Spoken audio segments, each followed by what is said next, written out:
다시 주어진 새로운 기회. 예레미야 50장 20절 말씀. 여호와의 말씀이니라. 그날 그때에는 이스라엘의 죄악을 찾을지라도 없겠고 유다의 죄를 찾을지라도 찾아내지 못하리니 이는 내가 남긴 자를 용서할 것임이라. 인생을 살아가는 동안 우리에게는 수많은 기회가 찾아옵니다. 기회는 순간적으로 찾아오기 때문에 민감하게 알아채지 못하면 후회하고 맙니다.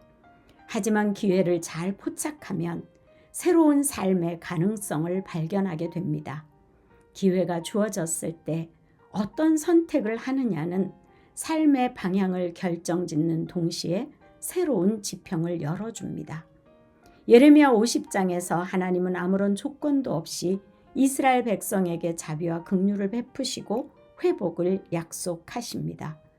바벨론에 의해 멸망한 이스라엘과 유다는 죄로 인해 심판을 받았지만 하나님은 그들을 완전히 버리시지 않고 남은 자들을 통해 다시 회복시키시겠다고 하십니다. 그날 그때라는 표현은 하나님의 예언이 성취되는 미래의 시점을 가리키며 이스라엘을 회복시킬 기회의 그날이 반드시 온다는 것을 암시합니다. 이 구절에서 우리는 하나님께서 그의 백성을 얼마나 사랑하시는지 그리고 그들이 지은 죄를 어떻게 용서하시는지를 볼 수 있습니다. 하나님께서 이스라엘 백성을 용서하시는 그 깊이를 어떻게 측정할 수 있을까요? 하나님은 이스라엘과 유다의 죄를 더 이상 기억하지 않으실 것이라고 말씀하십니다.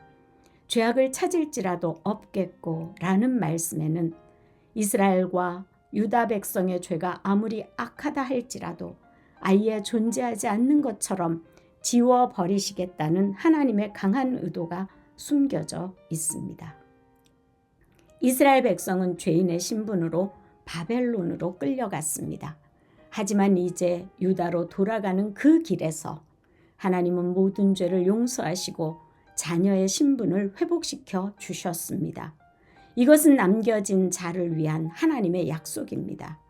유다 나라에 남겨진 자들이 죽음의 공포와 전쟁의 위협을 감내해내면서까지 그 땅을 지켜낼 수 있었던 것은 하나님의 은혜였습니다.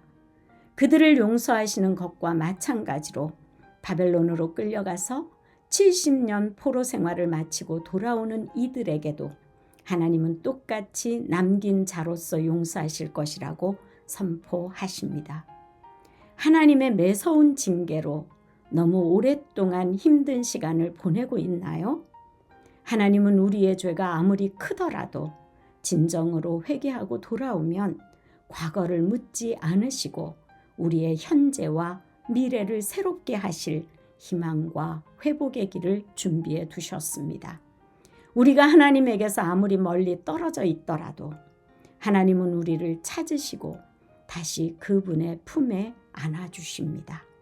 우리가 어떤 상황에 처해 있든지 하나님은 우리를 사랑하시고 용서하시며 낙심하지 않고 다시 일어설 수 있도록 기회를 주십니다.